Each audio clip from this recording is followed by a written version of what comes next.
This is my first live stream, so you have to kind of excuse me if I don't get everything right. So these days, there's a lot of posts on about the Facebook data scandal and the Senate and congressional hearings of Mark Zuckerberg, and I wanted to discuss some of the facts regarding the case and what this means for educational technology.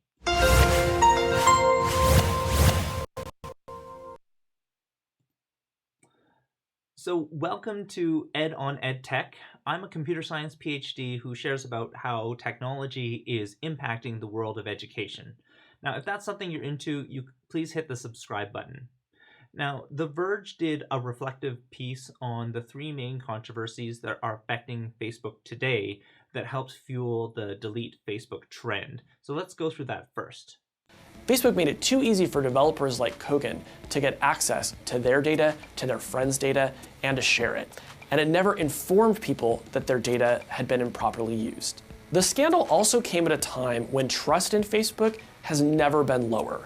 In the aftermath of the 2016 election, we saw how obviously fake stories could spread faster and more persuasively than many true ones.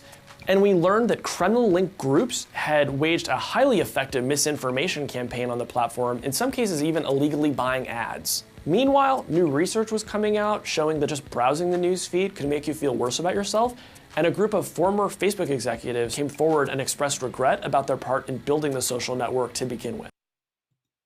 So at the core here, you can see that there is a breakdown of the trust between Facebook and the general public. And this is what led into the whole congressional hearing. So during the Senate and congressional hearings, Mark Zuckerberg recognized that Facebook needs to take a more active role in protecting the privacy of its users and preventing people from being exposed to misinformation. So let's take a look at the hearing first. But it's clear now that we didn't do enough to prevent these tools from being used for harm as well. And that goes for fake news, for foreign interference in elections and hate speech, as well as developers and data privacy. We didn't take a broad enough view of our responsibility, and that was a big mistake. And it was my mistake, and I'm sorry. So, in a recent letter to the Facebook community, Zuckerberg already mentioned that existing third-party applications need to be held to a higher standard for protecting the privacy of their users. So they're no longer going to be able to access the personal information of friends, and if an app has been inactive for 3 months, then they will not have access to any personal data at all. And companies that create Facebook apps will need to be willing to subject themselves to an audit if Facebook suspects that anything is wrong. So one of the senators also asked about the protection of privacy of minors. And the issue remains controversial due to the presence of a messenger app for kids. So the current consensus is that the laws protecting children are likely inadequate at this time, so more changes are required. But that's going to be done through lawmakers rather than through a system like Facebook. Now, at the core, there's been a breach of the trust between the public and Facebook, and it will take some time for that trust to be rebuilt. I'm not talking about like adding a new AI to detect fake news, but rather a series of stories or examples of how Facebook is keeping people safe. No, I really liked Zuckerberg's example of Facebook protecting users from state influence in the elections of France and Alabama, showing how they are actively fighting this online influence.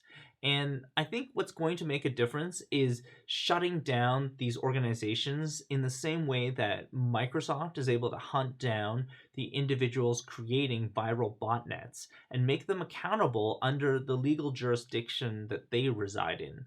So Mark Zuckerberg described this as an arms race, but I also think it'll be a legal race as well. I mean, at the core of this controversy is the fact that every single individual on a social media platform is a liability for that platform. And if they're acting, especially if they're acting against the interests of other people. Now, because computers have a really hard time determining the difference between real news from fake news and good actors from bad actors, often the entire platform is put at risk by the actions of a few individuals. And I mean, just take a look at the Logan Paul controversies on YouTube. People use social media, people who use social media have little to lose because, I mean, they could just create a new account. What we're seeing is that the public expects companies to be liable for the content that their users and third-party developers share on the platform. So companies like Facebook and YouTube are going to rely a lot more on people to make the final call on videos and content that the system flags as a potential risk. Now, we can already see the first steps of this on YouTube with the changes to the monetization requirements. People are much better at determining the difference between real and fake news.